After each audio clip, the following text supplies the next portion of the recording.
Mark Henderson was halfway through reheating leftovers when the phone rang.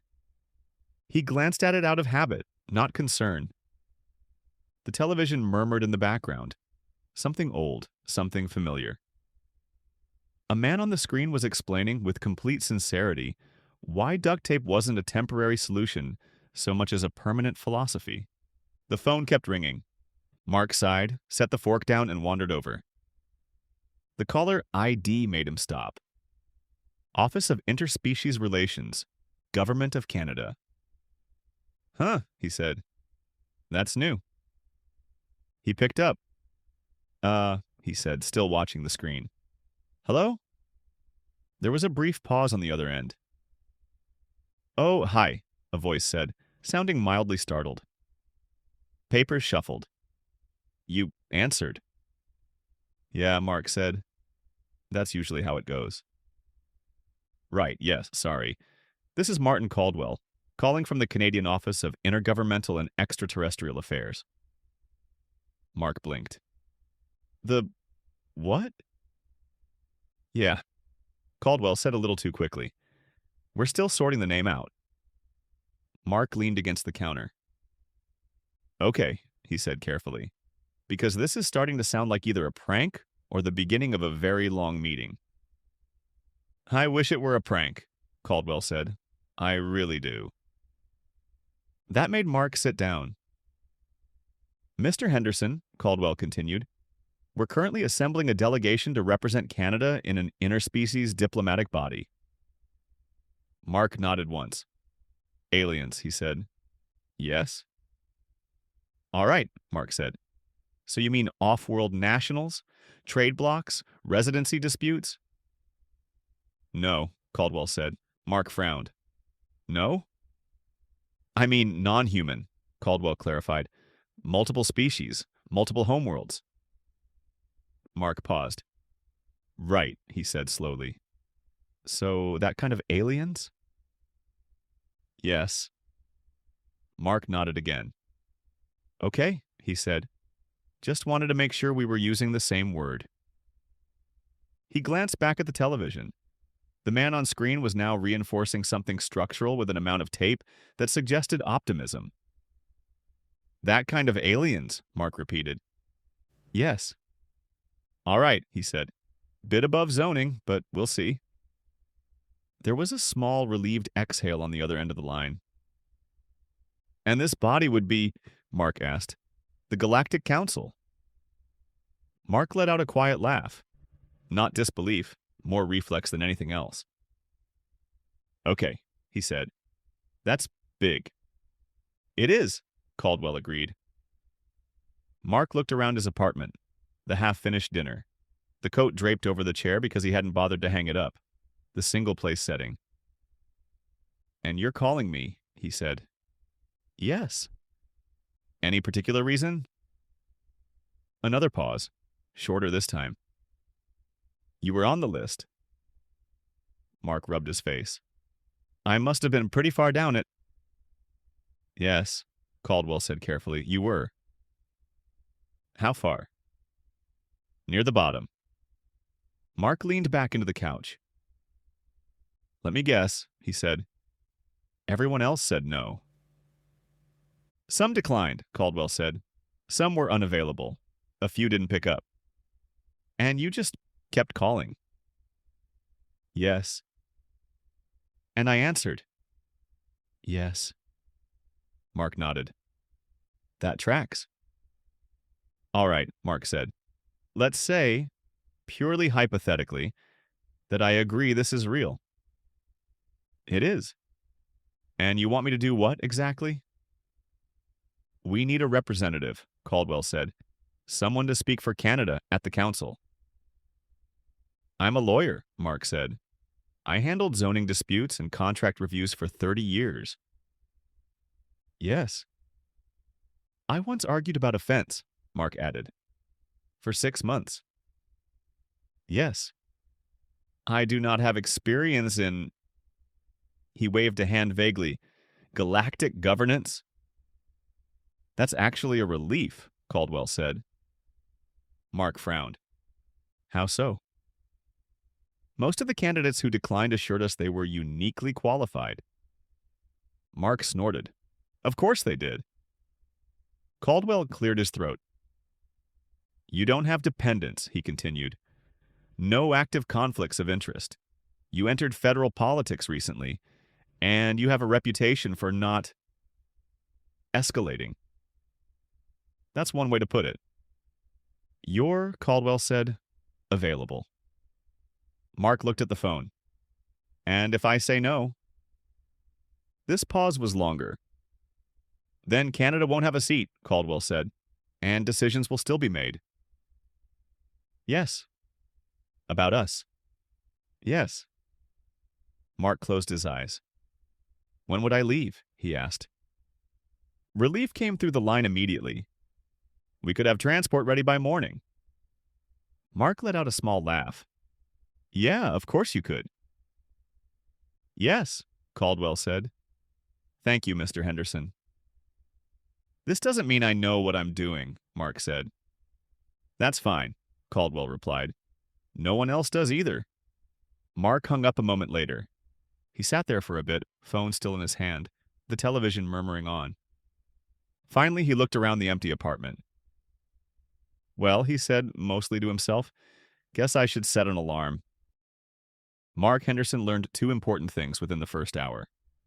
First, Canada was not early. Second, Canada was not late. Canada was present. The transit vessel docked with the council complex in what Mark assumed was neutral space, though no one had actually used that word.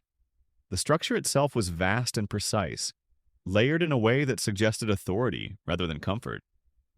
It felt less like a place meant to host people and more like a place meant to remind them they were small. Aid drones guided him through wide corridors. The air smelled faintly sterile, like a hospital that had never seen a patient. Signs translated themselves automatically. Everything worked. That should have been reassuring. It wasn't. He was escorted to a chamber marked Human Delegation, plural. The doors slid open. Mark stopped. The room was already full, not crowded, active. Small knots of people stood around tables or leaned against walls, talking in overlapping conversations that had nothing to do with one another and everything to do with everything else. A woman argued quietly into a wrist display, jaw tight. A man in a tailored suit paced in a tight circle while dictating notes to an aide who looked like they'd stopped asking questions an hour ago. Someone sat cross-legged on the floor with a tablet and headphones, pointedly ignoring everyone. A few people glanced at Mark as he entered. Most didn't. He cleared his throat. Nothing. Hi, he said. That earned him a few looks. An older man with tired eyes and a pin Mark didn't recognize nodded once. Canada? Yeah. Good, you made it. Mark blinked. That's reassuring. The man smiled faintly. You'd be surprised how often it isn't. Before Mark could ask, the doors slid open again. And again, and again. More humans arrived. Different accents, different clothes, different energy. Some came with aides, some alone. One looked like he'd slept badly on purpose. Another looked like sleep had simply lost interest in them. Within minutes, the room grew louder, not angry, just busy. Everyone talked past everyone else with professional confidence. Mark found an empty chair near the back and sat down. He listened. That turned out to be important.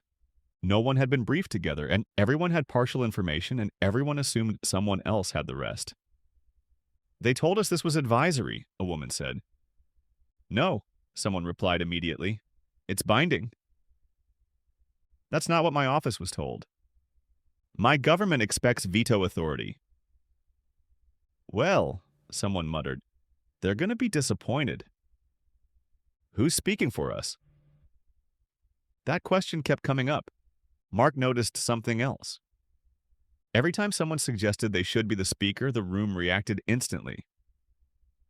I'll do it, a man said confidently. No fucking way.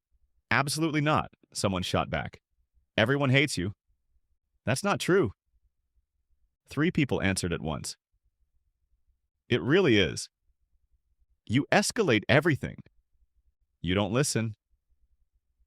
The man scowled and stepped back. Another tried. I have experience negotiating multinational. No, someone interrupted. You argue for sport. I argue because I'm right. That's kind of the issue. A third raised a hand. I could... You insulted 2 governments today. They deserved it. That's not the point. Mark stayed quiet. He watched. People argued far more about who shouldn't do it than who should, which he thought tracked. Eventually, the council made its presence known. A tall, willowy being entered the chamber, accompanied by a subtle shift in the lighting that Mark felt more than saw. Conversations tapered, not instantly, but noticeably. Humans, it said, voice layered with harmonics. You will appoint a speaker. The room erupted, not shouting, worse. Overlapping objections. We don't have a mandate. That's not acceptable. You can't reduce. We need time. The being waited, patient, unmoving. One species, it said when the noise dipped. One voice. Silence followed. Not agreement, calculation. The humans turned inward. Arguments resumed, quieter now. We can't send him. I'm not doing it. No, hard no. Mark leaned forward slightly, elbows on his knees, listening. Someone noticed. You haven't said anything. He looked up. Sorry? You've been quiet. Yeah. Why? He shrugged. I'm still figuring out how this works. A few people exchanged looks. That mattered. Another round of volunteers failed immediately, then another. Eventually, the room stalled. No one wanted the role. No one trusted anyone else with it. Eyes drifted. Someone checked messages. Someone sighed. Finally, someone said, We're not going to agree by talking. A pause. Write it down, another voice said. That did it. Someone found paper, actual paper, thin and slightly ridiculous, and passed out pens. One name, they said. Fold it, no discussion. Mark accepted a slip. He stared at it longer than he meant to, then looked up, around the room. He realized something uncomfortable. He didn't know anyone's name. Titles, sure. Accents, opinions, grudges, names? No. He sighed, wrote something, folded the paper, and handed it back. The slips were collected, shuffled once. The person unfolding them stopped after the second. They checked a third. Huh. What? They're all the same. The room went still. Read them. 12 votes, the reader said slowly. Mark Henderson. Mark stood immediately. No. That's not how votes work, someone said. I don't want it. A woman looked at the slips, then at him. You voted for yourself. Mark blinked. What? She held the stack up. 12 votes, your name, 12 times. She lowered them. You voted for yourself. Mark stared at the paper, then exhaled. I didn't know anyone else's name. Silence.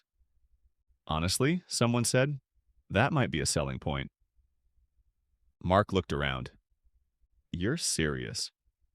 A man nodded. You didn't campaign. You didn't game it, someone else added, and you didn't write someone down just to block them.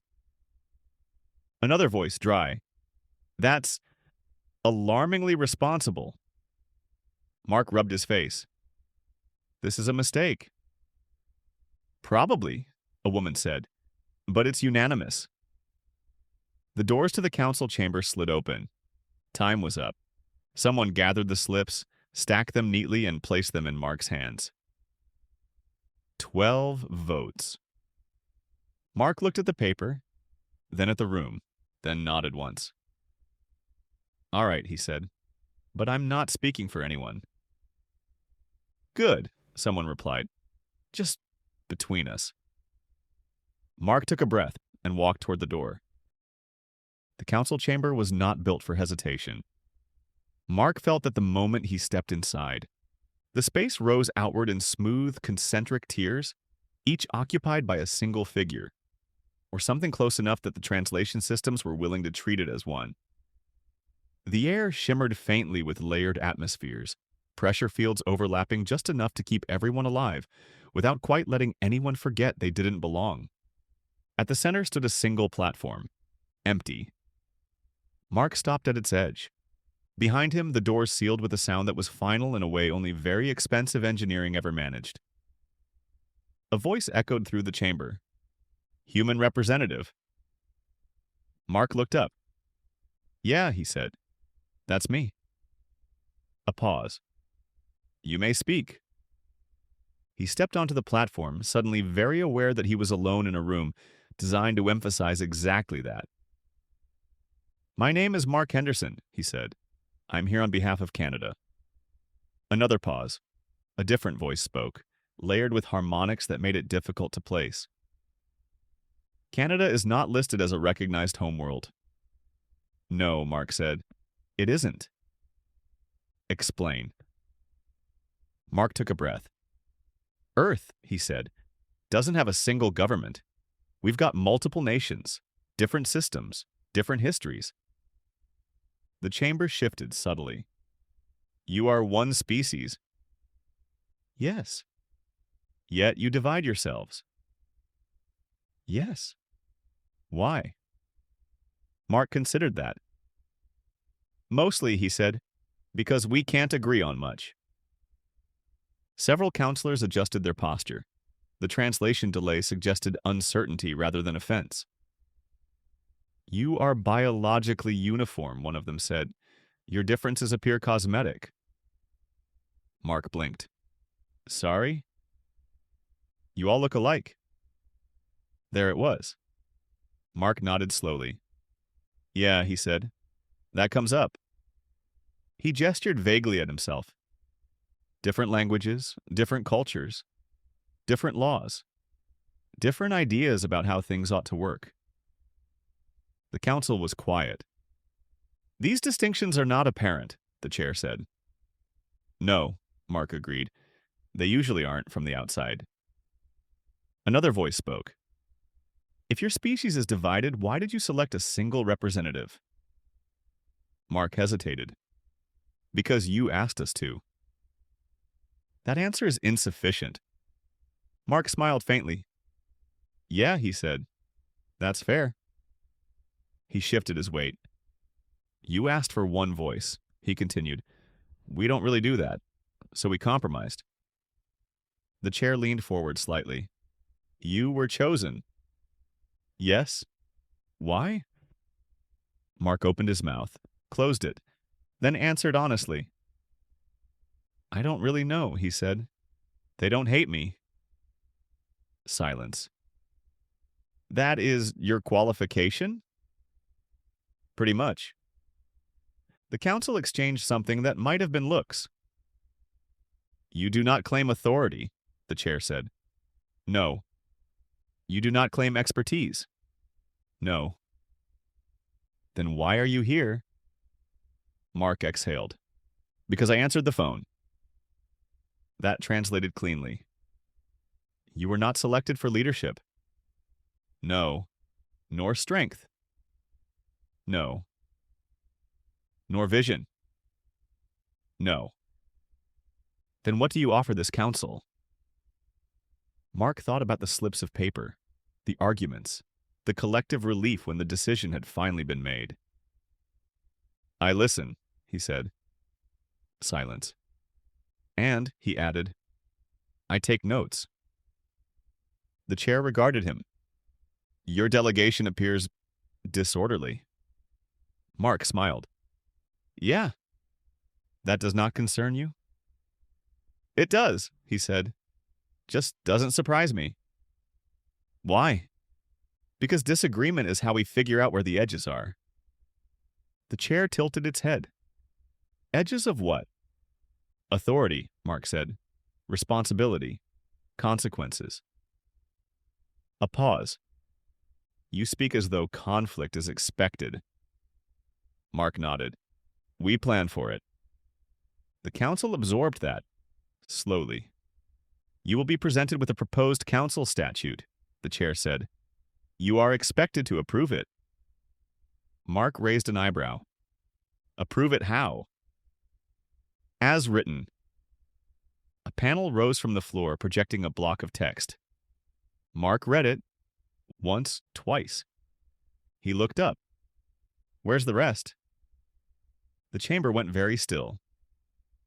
That is the statute, the chair said. Mark looked at it again, then sighed. Okay, he said. I'll take it to them. A counselor stiffened. There will be no debate. Mark nodded. Of course there will, he said. There always is. You are expected to ratify. Yeah, Mark said. That's not happening. The chair's tone cooled. You object. Mark considered his answer. Yes. On what grounds? He gestured at the text. It's incomplete. It governs conduct. It assumes good behavior. That is sufficient. Mark looked up. No, he said. It isn't. Silence. I'll bring it back, he continued, with changes. Changes? The chair repeated. Yup. The chamber murmured. You will delay council business. Mark shrugged. You put 6 humans in a room, he said, and they won't even agree on what to have for lunch. The council did not know what lunch was, but they understood the tone. Mark stepped back from the platform. I'll be in touch, he said politely, and walked out. The council expected Mark Henderson back the same day. The proposed statute was short, declarative, complete by their standards. Approval was meant to be procedural. When several hours passed without his return, irritation set in. When a full cycle elapsed, irritation hardened into something closer to offense. By the time the chamber doors finally opened again, the council was already displeased. Mark entered alone. Behind him, 2 aid drones followed, each carrying neat stacks of bound documents. Identical stacks. One for each counselor. From the gallery, a few human delegates straightened. Someone murmured quietly, "Oh." The chair inclined forward. You were expected to return promptly, it said. Mark nodded. Yeah, he said. I did, as soon as I could. You were instructed to review the statute, the chair continued, not delay council business. I reviewed it, Mark replied. And approved it? Mark glanced back at the drones. No. The drones distributed the stacks with mechanical efficiency. The display systems attempted to summarize the contents. They failed. What? The chair asked carefully. Is this? Mark checked the cover page. Revisions, he said. Clarifications, conditional language. He paused. And footnotes. The chair's posture stiffened. The statute was 1 paragraph. Yes. And you have returned, it gestured to the stacks. With how many pages? 52, Mark said. Each. This is excessive, one counselor said. Mark folded his hands and waited. From the gallery, a voice carried farther than intended. My prenup was longer. Another followed immediately. But your marriage was shorter. A pause. Fair, the first said. Not the point. Silence dropped hard. Mark turned slightly toward the gallery, lifted his hands a few inches, palms out. Guys, he turned back. These revisions are overly verbose, the chair said. Mark shrugged. I'm sorry you feel that way. Then you will reduce them. No. The silence was immediate. But you expressed regret. No, Mark said. I expressed sympathy. I'm sorry you feel that way, he continued evenly. That doesn't mean I agree, and it doesn't mean the text is changing. Several counselors began scrolling. This language is deliberately complex. It's deliberately specific. It contains conditional clauses. Yes, exceptions. Yes, contingencies. Yes. The chair's tone cooled. You do not trust this council. Mark met its gaze. We don't write laws for when everyone behaves, he said. We write them for when they don't. A counselor highlighted a passage. This clause introduces historical context into dispute resolution. Mark leaned slightly. Russians, he said, rolling his eyes. Another scrolled. This section restricts enforcement authority. French, Mark said, shrugging. This escalation protocol is aggressive. Mark sighed. Americans! From the gallery, one human nodded once, but that was all. You did not unify them, the chair said. No, Mark agreed. I stacked them. This structure is unstable. Mark nodded. Yeah. A pause. That's intentional. The chair studied the documents. This council values clarity, it said, not volume. Mark gestured to the stacks. Clarity's why it's long, he replied. Short laws only work until someone powerful reads them creatively. Silence followed. You will delay council proceedings. Mark nodded. Then you should probably read carefully, he said. He stepped back from the platform. I'll be around for questions. And left the chamber. The council reconvened with visible irritation. Not anger, displeasure. The kind that came from having expected obedience and received effort instead. The chair addressed Mark directly. Your revisions, it said, are inefficient. Mark nodded. They're thorough. They are excessive, another counselor said. Our laws are concise. That's what you said earlier, Mark replied. And it remains correct. Mark considered that. Can I see them? He asked. The chamber paused. Our laws? The chair said. Yes. A brief consultation rippled across the upper tiers. Subtle gestures, private channels. Then the chair inclined its head. Very well. An aide approached carrying a single book. It was bound simply. No markings, no annotations, no visible wear. The aide placed it in Mark's hands. He accepted it automatically and then stopped. He shifted it, adjusted his grip, turned it over, and then looked up. Is this the index? He asked. The chair frowned. No, it said. That is the complete body of council law. Mark looked back down. He weighed it again. It weighed almost nothing. Oh, he said. He opened the book. The first page held a single paragraph. No references, no definitions, no conditions. He turned the page, another paragraph, then another, each identical in structure, declarative, absolute. Mark flipped faster now. Wait, he said. Each page is a law? Yes, the chair said. One statute per page. Mark stopped at a random page. This one says, if two species are in disagreement, the species with higher legal standing shall prevail. Yes. What does higher legal standing mean? It is determined by council precedent. Mark looked up. Based on what? Silence. Who sets the precedent? The council. Based on what criteria? Another pause. Mark turned the page. And if it's 3 species? That scenario has not arisen. Mark nodded once and he flipped again. This grants enforcement authority to council agents. Yes. Under what conditions? When necessary. Who decides that? The chair hesitated. The council.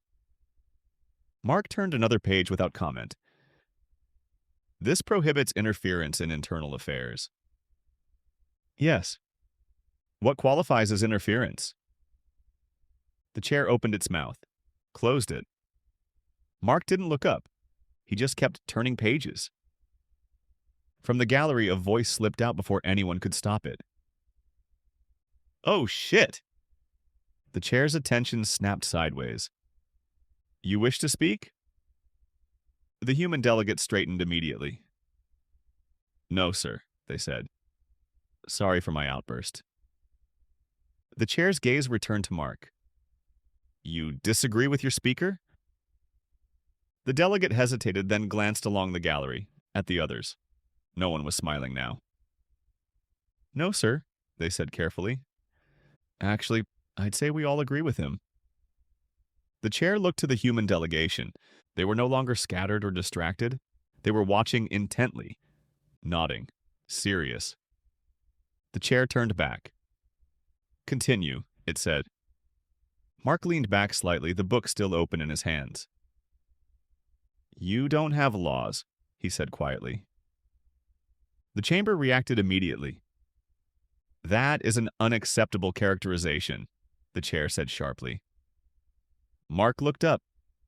I'm sorry, he said automatically, then paused.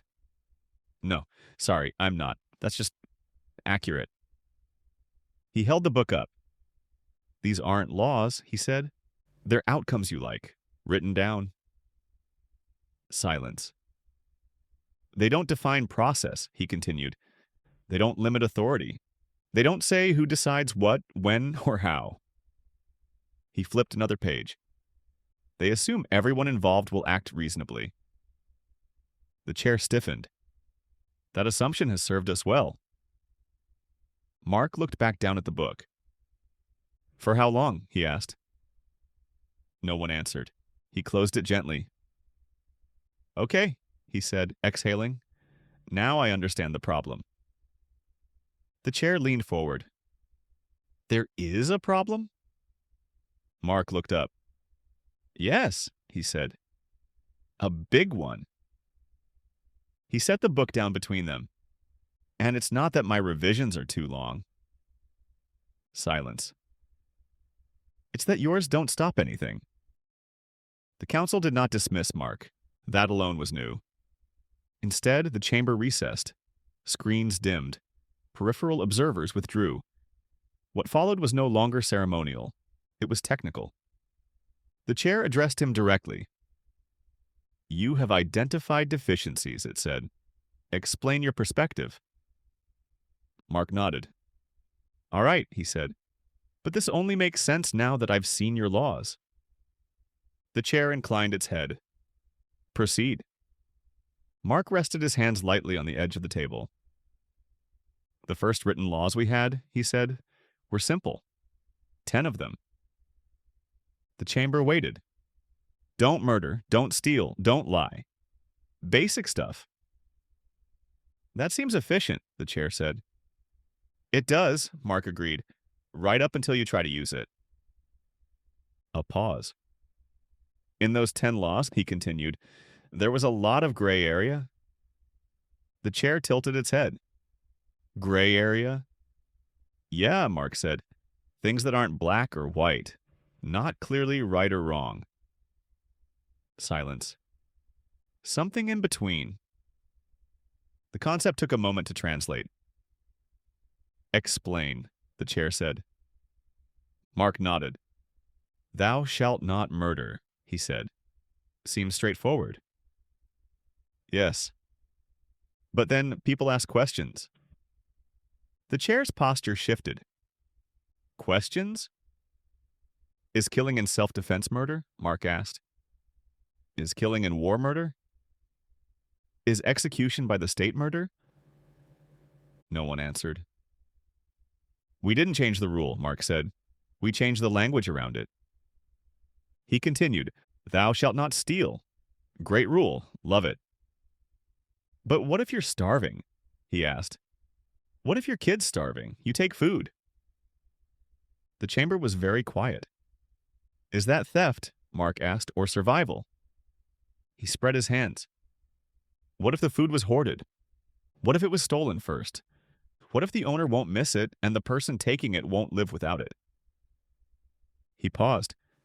We spent thousands of years learning that simple rules fail in complicated situations, he said. Every time we ignored the gray areas, someone got hurt. Or someone powerful learned how to hurt someone else legally. A voice spoke from the human delegation, low, sharp, in Russian. The chair turned slightly. What was that? It asked, looking at Mark.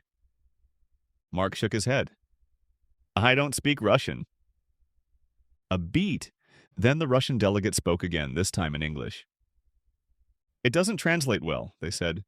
But I said, because of bad law, we suffered. Silence settled over the chamber. From the human delegation, another voice muttered, half reflex, half habit. The Russians. Always suffering. A few humans winced. Mark closed his eyes briefly. The chair looked toward the speaker. Is this disagreement? The American delegate straightened. No, they said quickly. Just history. Mark opened his eyes. That, he said gently, is what I'm talking about. He glanced briefly toward the delegation, then back to the chair. They don't disagree in principle, he said. They just don't like each other. The room was very still now. These exceptions undermine clarity, the chair said. Mark shook his head.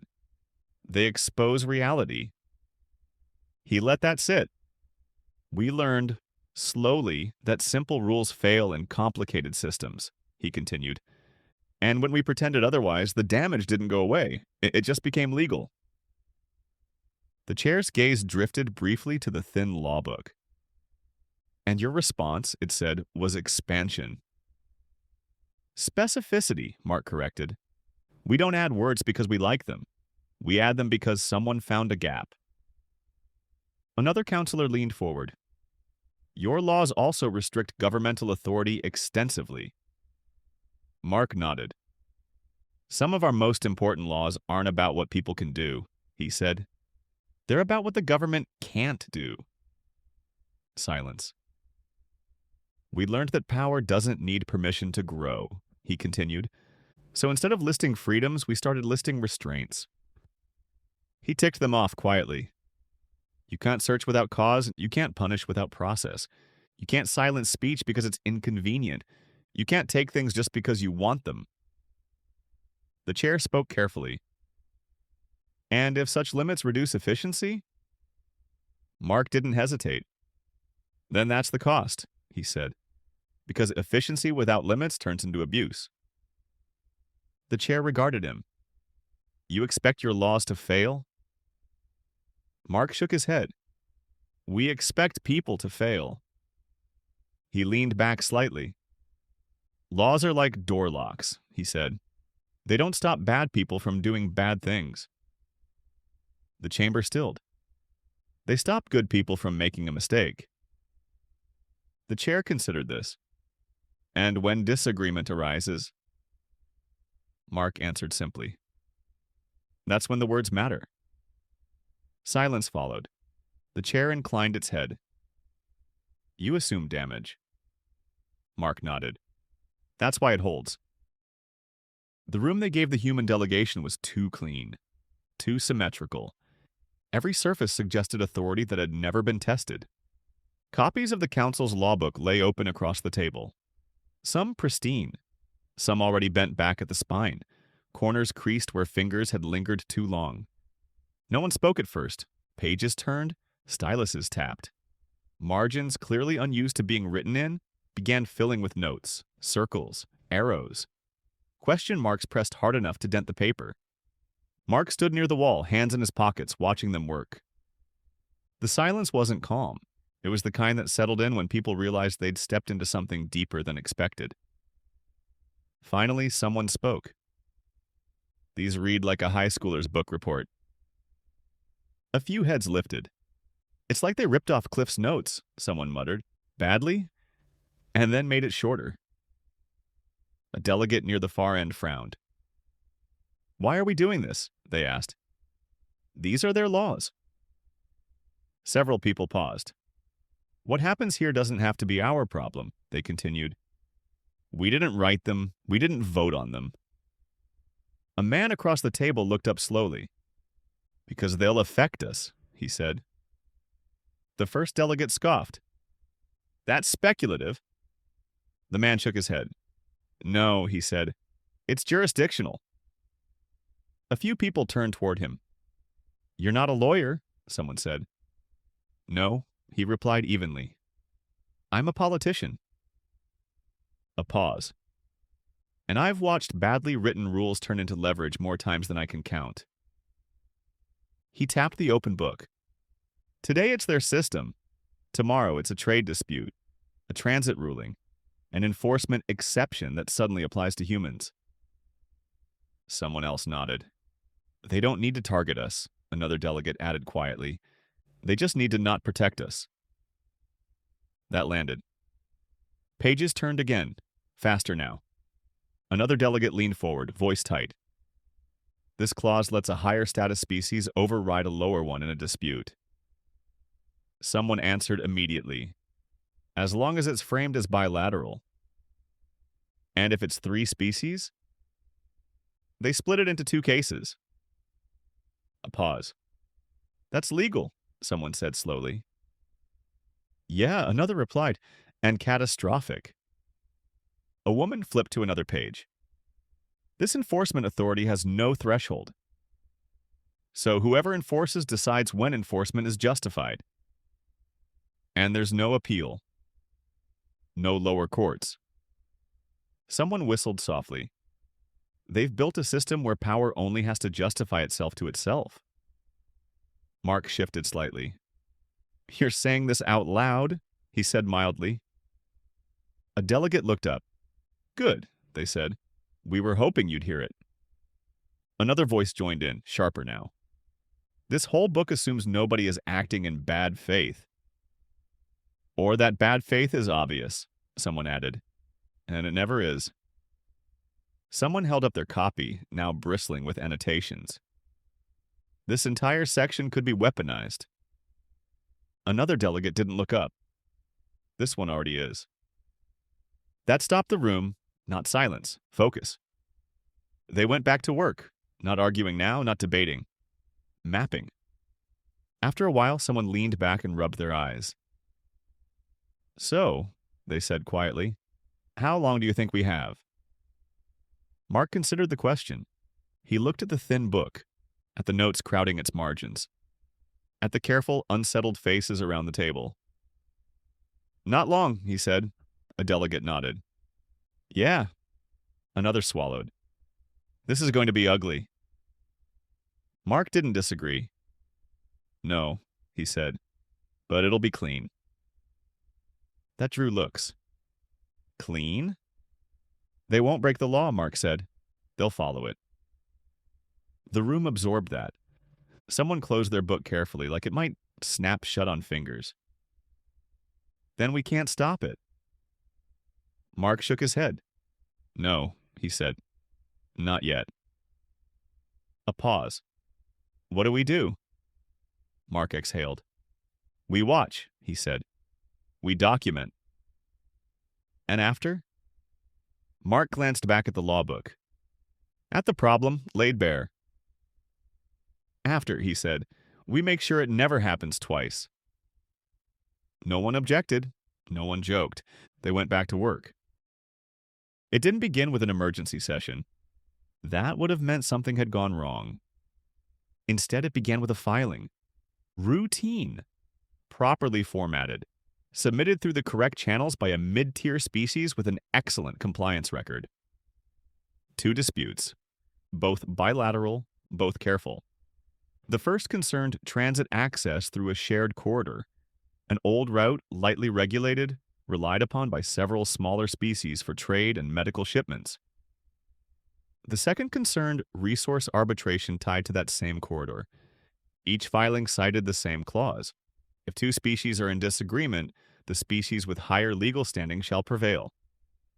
The council acknowledged receipt. Precedent was consulted. Legal standing was established. No alarms were raised. The decisions were issued separately. In both cases, the outcome was the same. Within a single cycle, access fees were imposed, transit slowed, then stopped. Within 2 cycles, enforcement vessels arrived, not as an occupying force, but as compliance oversight. No weapons were fired, no laws were broken.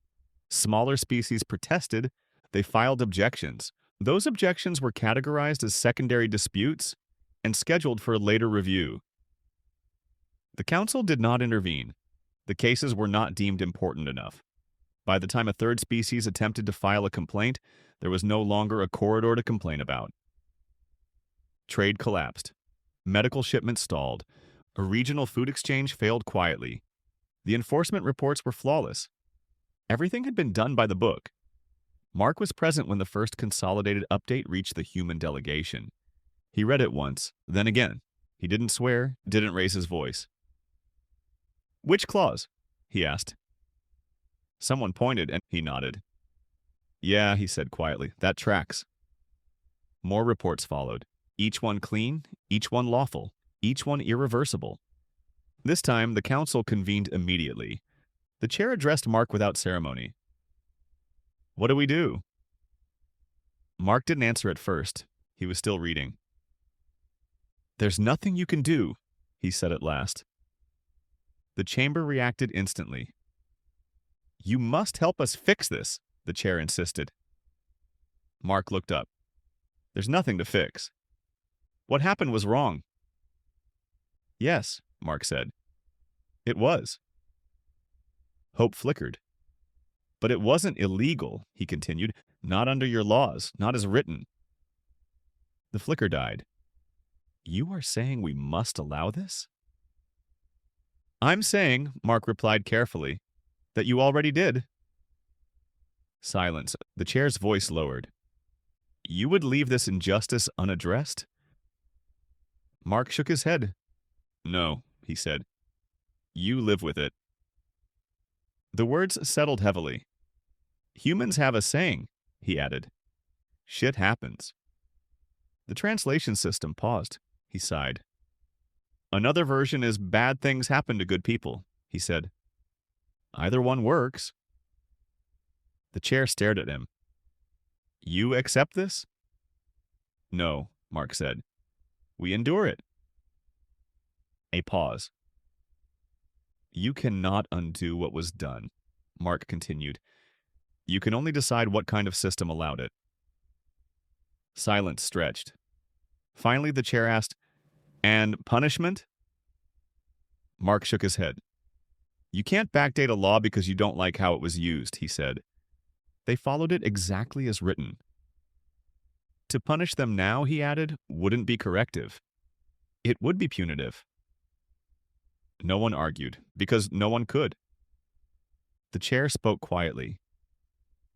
"Then what purpose remains for this council?" Mark met its gaze.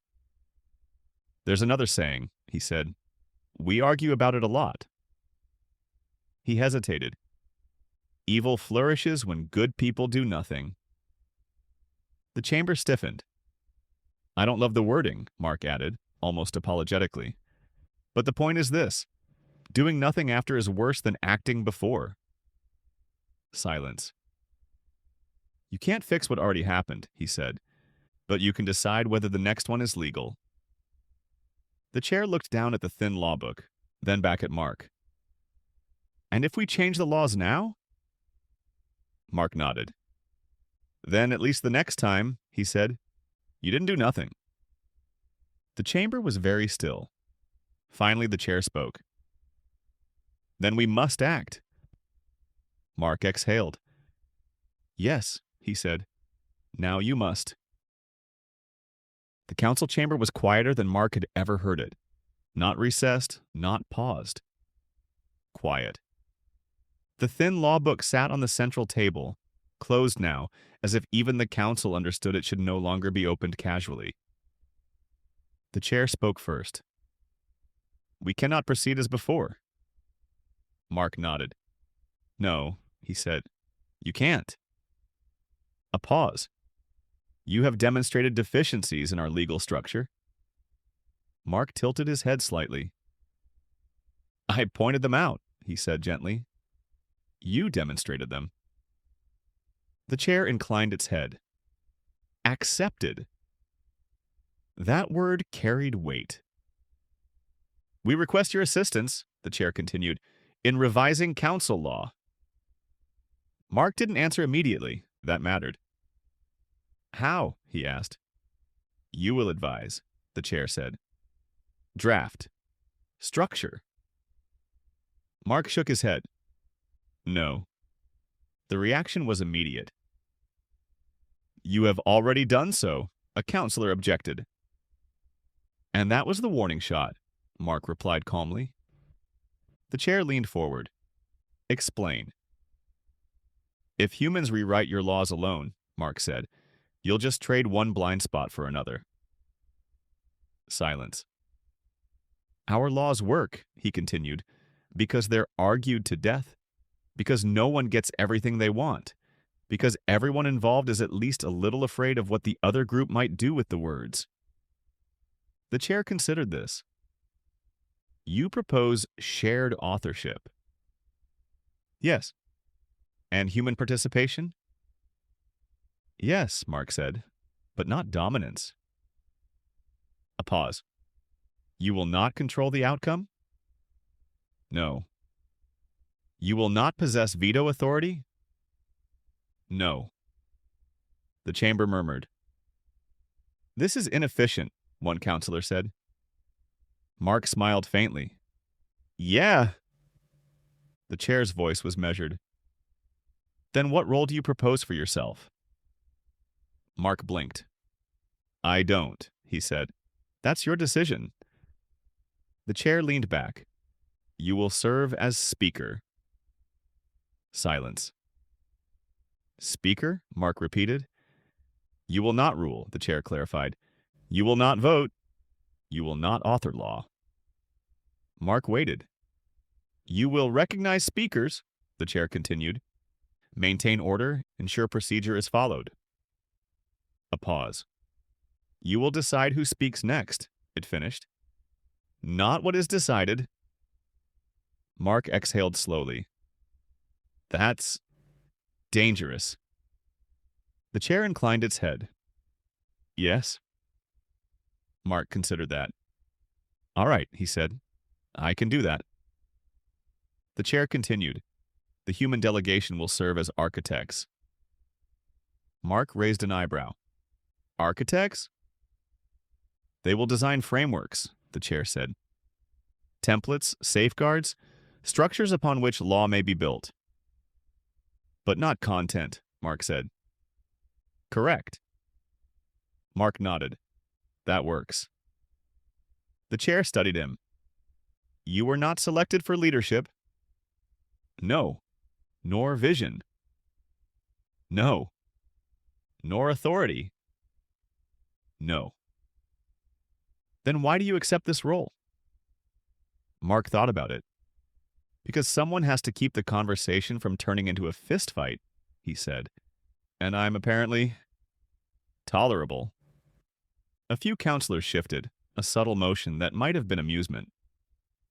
The chair spoke again. One condition. Mark sighed. Of course there is. You will remain. Mark nodded. Yeah, he said. I figured. The chair inclined its head. Then the new council will be convened. Mark paused. You should know something. What? This is going to get loud. Silence, arguments, raised voices, overlapping viewpoints, all implied. The chair considered this, then inclined its head. So be it. The new chamber did not appear overnight. Before there were raised voices and overlapping translations, there were diagrams. Before there were debates, there were whiteboards. The humans asked for a workspace, not a chamber, not a council hall, a room. They filled it with structure. Not law, framework. Before the chamber. The first thing the humans did was ask a question no one else had. Who decides most cases? The answer, it turned out, was the council. Only the important ones, the counselor clarified. Mark blinked. And who decides what's important? Silence. So the humans proposed something radical. Lower courts, not subordinate to species, not subordinate to power, subordinate to scope. They explained it carefully. Most disputes don't need the highest authority, one human delegate said. They need consistency. They drew boxes, local adjudication, regional circuits, appeals above that. No single court deciding everything. No single body overwhelmed by volume. The council listened. No one objected. Then came judges. Who selects them? The council asked. The humans answered honestly. At first, one delegate said, us. Concern followed, so they kept going. Temporarily, Mark added. With limits. They proposed an interim system. Humans would nominate only the highest court judges. Terms would be fixed and short. Those judges would approve lower court judges. Replacement mechanisms would be built in from day one. You are seeding the system, the chair observed. Yes, Mark said, not owning it. They explained appeals, explained review standards, explained that disagreement with a ruling wasn't rebellion, it was procedure. They explained juries, not mandatory, not universal, but available, panels of peers, rotating membership, limited scope. Why? A counselor asked. Because judges are still people, a human replied, and groups catch what individuals miss. They explained vetoes, not as weapons, as breaks. Limited use, documented reasoning, overridable by consensus. Not to stop decisions, to slow bad ones. Again and again the humans said the same thing. This worked for us. Not perfectly, not cleanly, but long enough to matter. They didn't demand adoption, they offered templates. This is how we survived our own worst instincts. The council debated, argued, modified, rejected some ideas outright, kept others. What mattered wasn't which pieces stayed. What mattered was that the structure now existed. Only then did the new chamber open. It was larger than the old one. Not more ornate, just larger. It needed to be. Rows of delegates filled the space. Dozens of species, seated, standing, hovering, contained within carefully balanced environmental fields. Translation layers strained to keep up. At the center stood a raised platform, not a throne, a desk, a simple one. Mark Henderson stood behind it, not as ruler, not as judge, as speaker. He held a gavel he had not asked for. The former High Council chair sat off to the side now. Still present, still powerful, but no longer alone. A delegate spoke. This clause grants enforcement authority without adequate oversight. Another answered immediately. It must. Otherwise compliance becomes optional. A third cut in. That assumes bad faith. That assumption is earned. Voices overlapped. Translations lagged. The chamber grew loud. Mark waited. He raised the gavel. Not hard, just enough. The sound cut through the noise, and he nodded. You had the floor. The argument resumed. Structured, constrained, alive. In the gallery, the human delegation watched. One leaned toward another. This is already better. Another muttered, still irritated. Yeah, and I'm still angry about how bad the old one was. Mark didn't look back. The debate intensified. He let it run. Then tapped the gavel again. Order. The former chair observed quietly. You appear content. Mark glanced over. Yeah, he said. This is what it's supposed to look like. You permit disagreement. I require it. A pause. You got this done, the chair said. Mark shook his head. No, he said. The human delegation got this done. The chair studied him. I still do not understand these nationalities, it said. You are one species. Why do you not act as one? Mark considered how much honesty the moment could survive. Well, he said slowly, the Russians and the Chinese don't trust the Americans. The chair waited. The British still don't like the Germans, Mark continued. The Japanese don't like the Chinese. The French? He paused. The French don't really like anyone. Silence. Including other French, he added. The chair absorbed this. Do any of you cooperate? Mark nodded. Yeah, sure, all the time. It leaned forward. With whom? The British, Canadians, Americans, Japanese, Australians, Mark said.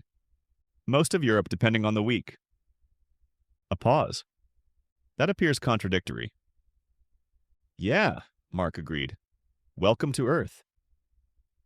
The chair regarded him. And yet you were chosen unanimously. Mark shrugged. No one hates Canada, eh? The chair looked past Mark, toward the human delegation. They were all watching. No one objected. No one corrected him. No one even looked uncomfortable. One delegate gave a small, helpless shrug. Another nodded once. The chair looked back at Mark. This assessment is accurate? Mark glanced over his shoulder. Yeah, he said. That's about as neutral as it gets. So these are all the nationalities on Earth? The chair asked. Mark snorted quietly. Oh no, he said.